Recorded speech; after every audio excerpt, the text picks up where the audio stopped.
Hello friends, here we will discuss about the modern Indian history by Bipin Chandra, chapter 7, administrative changes after 1858. We will first we will discuss about the introduction and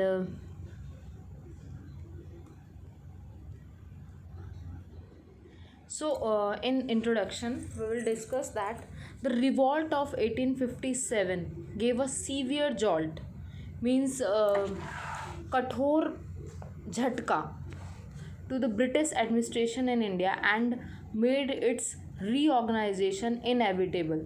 मतलब Britishers को reorganize करना आवश्यक हो गया after 1857. The government of India's structure and policies underwent significant changes in the decades following the revolt. But more important for changes in Indian economy and government was the inauguration of new stage of colonialism in India. The second half of the 19th century witnessed the spread and intensification of the Industrial Revolution. Means in the second half of the 19th century, there are intense spread of Industrial Revolution.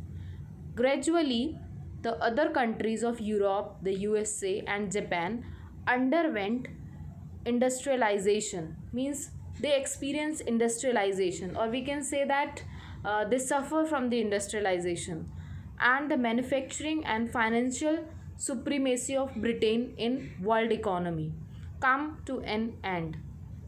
Intense worldwide competition for market, sources of raw materials, and outlets for the capital investment now begin.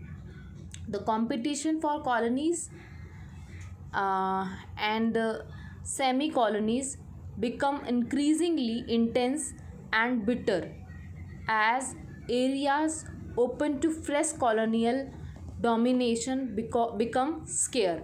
Means there before there is only one colony, that is Britishers, but now there are so many freshers come into existence for the investment, for taking the raw material, or for the for competition in the market. So facing a challenge to its dominant position in the world capitalism from newcomers, Britain began a vigorous effort to consolidate its control over its existing empire and to extend its further. So before the 19th century of in the first half of the 19th century, Britain need not to pay extra attention, or need not to pay more efforts or for the consolidation of control over India. But after the second half of 19th century, there are so many competitors for the Britishers. Moreover, after 1850, a very large amount of British capital was invested in railways, loaned to governments of the India, and to a smaller extent in tea plantation, coal mining, jute mills, shipping, trade, and banking. It was necessary that to render this British capital secure from economic and political danger. So now Britishers have so many problems for securing the economic and political danger from the outsiders. British rule in India be clamped, or we can say closed down even more firmly. British rule more firmly मतलब close होते जा रहा था in the India. Consequently there was a renewed upsurge of imperial control and imperialist ideology, which was reflected in reactionary policies of the viceroyalties of Lytton, Dufferin, Lansdowne, Elgin, and above all Curzon. We can say that there is rise of imperial control. And imperial ideologies.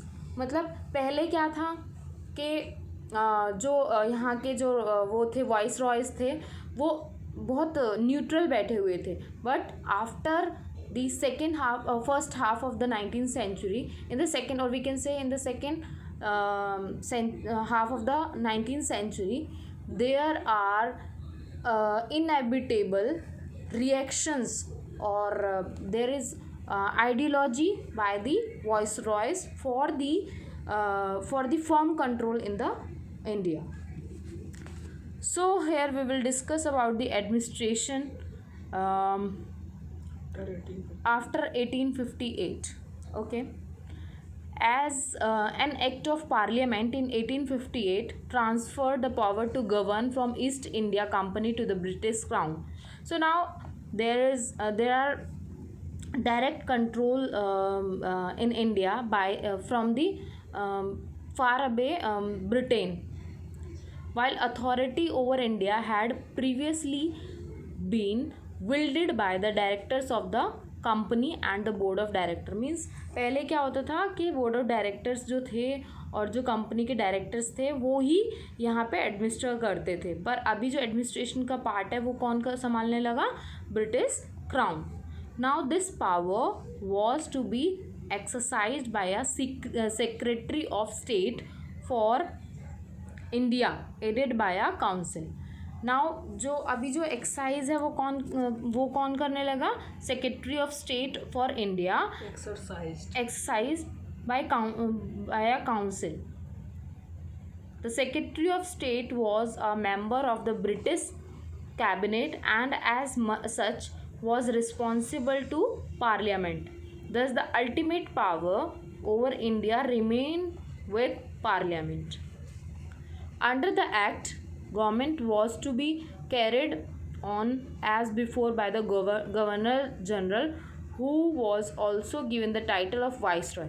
Now जो previously जिसको हम governor general के नाम से जाना जाता था, अब उसको वाइस रॉय के नाम से जाने लगा, और crowns personal representative.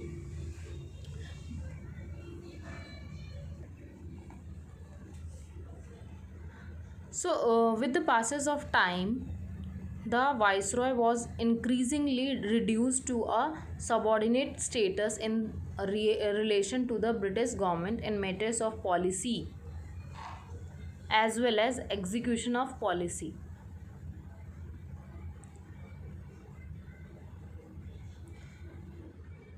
The Secretary of State controlled the minutest details of the administration. Thus, the authority that exercised final and detailed control and direction over Indian affairs come to reside in London, thousands of miles distance from India. So मतलब जो administration जो पहले चलता था comparatively वो थोड़ा verse हो गया, बिकॉज जो एडमिनिस्ट्रेशन जो चल रहा था अभी वो लंदन से, जो बहुत दूर था. Under such condition, Indian opinion had even less impact on government policy than before. On the other hand, British industrialists, merchants and bankers increased their influence over government of India. This made the Indian administration even more reactionary than it was before 1858. For now, even the pretense of liberalism was gradually given up. Means जो दिखावा था liberalisation का वो अब धीरे धीरे कम होने लगा. In India the act of 1858 provided that the governor general would have an executive council whose members were to act as heads of different departments and as his official advisors. The council discussed all important matters and decided them by a majority vote, but the governor general had the power to override any important decision of the council.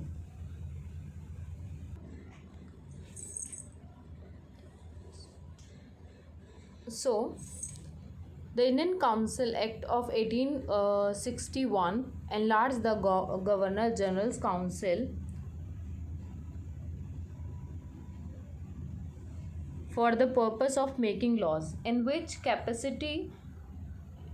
Uh, in which capacity it was known as Imperial Legislative Council. The Governor General was authorized to add to his Executive Council between 6 and 12 members, of whom at least half had to be non-official, who could be Indian or English.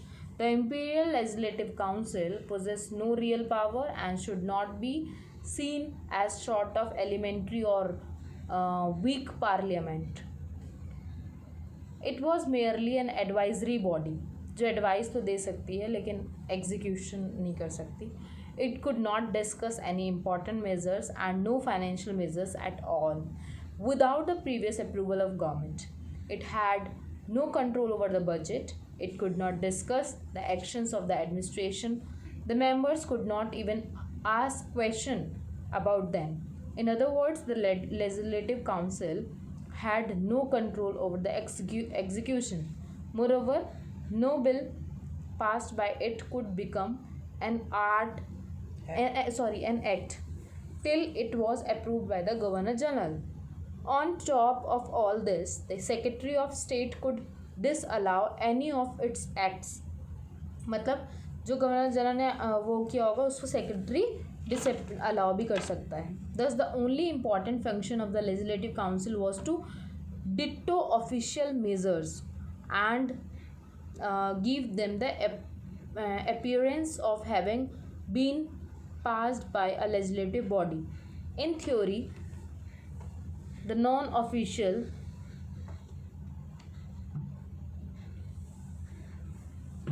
Indian members were added to the council to represent Indians' view, but the Indian members of the Legislative Council were few in number and were not elected by the Indian people but were nominated by the Governor General, whose choice invariably fell on princes and their ministers, big jamidars, big merchants, and retired senior government officials. They were thoroughly representatives of the Indian people or of the governing nationalist opinion. Means they are merely puppet in the hand of big jamidars or senior officers. The government of India remained as before 1858 an alien despotism, Tanasai. This was, moreover, no accident but a conscious policy. Charles Wood, the Secretary of State for India, while moving the Indian Council Bill of 1861, said, "All experience teaches us," मतलब सारे experience हमें सिखाते हैं, that where a dominant race rules another, the mildest form of government is a despotism, means Tanashah. Now we will discuss about the provincial administration.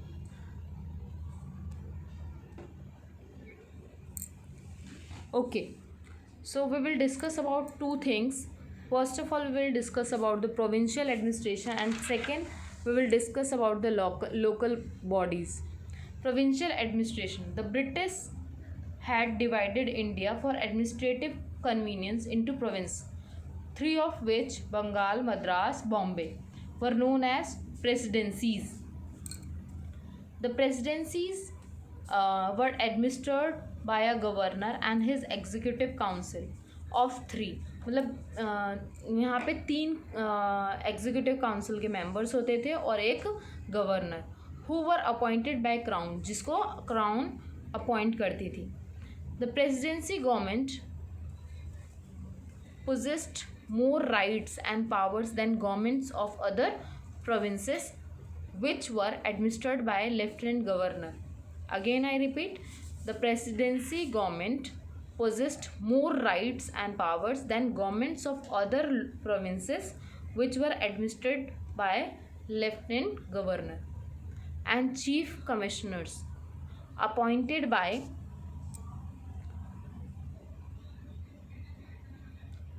most obvious in the field of finance.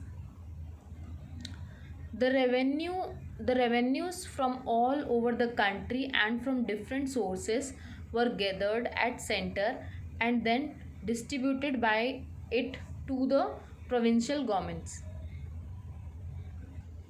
Sorry, I repeat.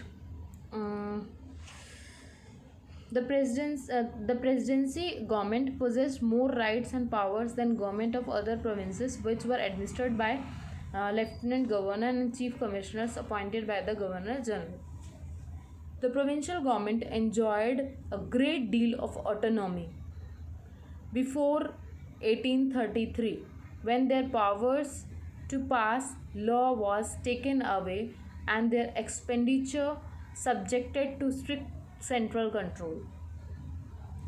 Means after 1833 there is some restrictions for the expenditure and for the laws making power, but experiences soon showed that a vast country like India could not be efficiently administered on the principle of strict centralization. The evil of extreme centralization was most obvious in the field of finance. The revenues from all over the country and from different sources were gathered at center and then distributed it to the provincial governments. The central government exercised strict control over the smallest details of the provincial expenditure. But this system proved quite wasteful in practice. This was not possible for the central government to supervise the efficient collection of revenues by a provincial government or to keep adequate check over its expenditure. The authorities therefore decided to decentralize public finance. So the first step in the direction of separating central and provincial finance was taken in 1870 by Lord Mayo.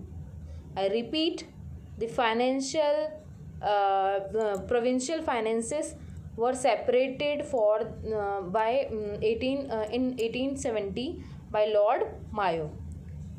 The provincial government were granted fixed sums out of central revenues for the administration of certain services like police, jails, education, medical services, and roads, and were asked to administer them as they wished.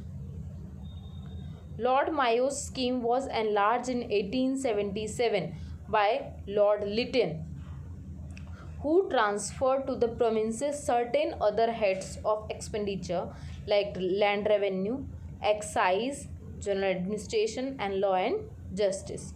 To meet the administrative expenditure, provincial government was to get a fixed share of income realized from that province from certain source like stamps, excise taxes, and income tax. Further changes in these arrangements were made in 1882. The system of giving fixed grants to the provinces was ended, and instead a province was to get the entire income from certain source or revenue within it and a fixed share of the income from other sources. Thus all sources of revenue were now divided into three: general, provincial, and those to be divided between the central and the provinces. So there are three divisions. First one is general, second one is provincial, and third one both mixture of central as well as provincial.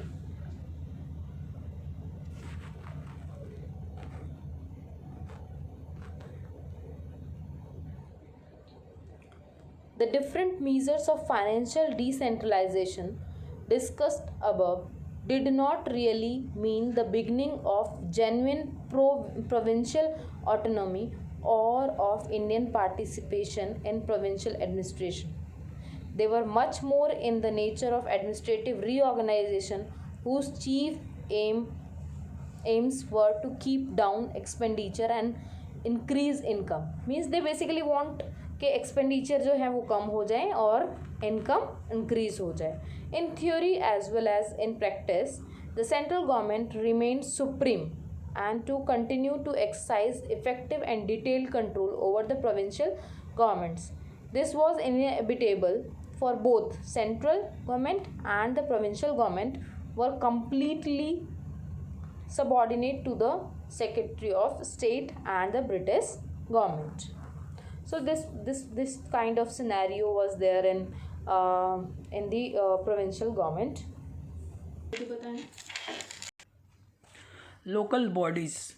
Financial difficulties led the government to further decentralize administration by promoting local government through municipalities and district boards. The Industrial Revolution gradually transformed European economy and society in the 19th century.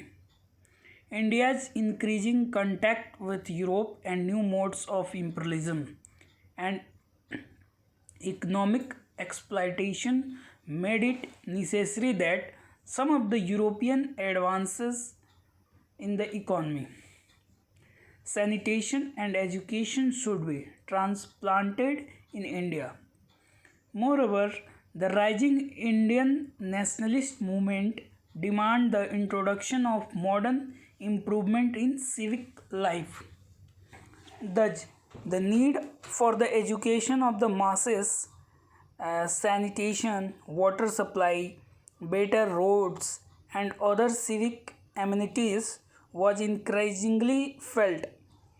The government could no longer afford to ignore it, but its finances were already in disorder due to heavy expenditure on the army and the railways.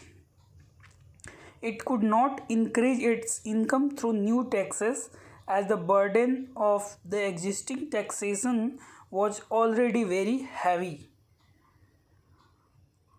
on the poor, and a further addition to it was likely to create discontent against the government. On the other hand, the government did not want to tax the upper classes, especially the British civil servants, planters, and traders, but the authorities felt that the people would not mind paying new taxes if they knew that their proceeds would be spent on their own welfare. It was therefore decided to transfer local services like education, health, sanitation, and water supply to local bodies, who would finance them through local taxes. Many Englishmen had praised for the formation of local bodies on another ground also. They believed that associating Indians with the administration in some capacity or the other would prevent their becoming politically disaffected. This association could take place at the level of local bodies without in any way endangering British monopoly of power in India. Local bodies were first formed between 1864 and 1868, but almost in every cases they consisted of nominated member and were presided over by district magistrate. They did not, therefore, represent local self-government at all, nor did the intelligent Indian accept them as such. They looked upon them as an instrument for the extraction of additional taxes from the people. A step forward, though a very hesitant and inadequate one, was taken in 1882 by Lord Ripon government. A government resolution laid down the policy of administrating local affairs largely through rural and urban local bodies, a majority of whose members would be non-official. This non-official member would be elected by the people wherever and whenever officials felt that it was possible to introduce election. The resolution also permitted the election of non-official as chairman of a local body. But the elected members were in a minority in all the district board and in many of the municipalities. They were moreover elected by a small number of voters since the right to vote was severely restricted. District official continued to act as a president of district board, though non-official gradually became chairman of municipal committees. The government also retained the right to exercise strict control over the activity of the local bodies and to suspend and supersede them at its own discretion. The result was that except in the presidency cities of Calcutta, Madras and Bombay, the local bodies function just like department of the government and were in no way good example of local self-government.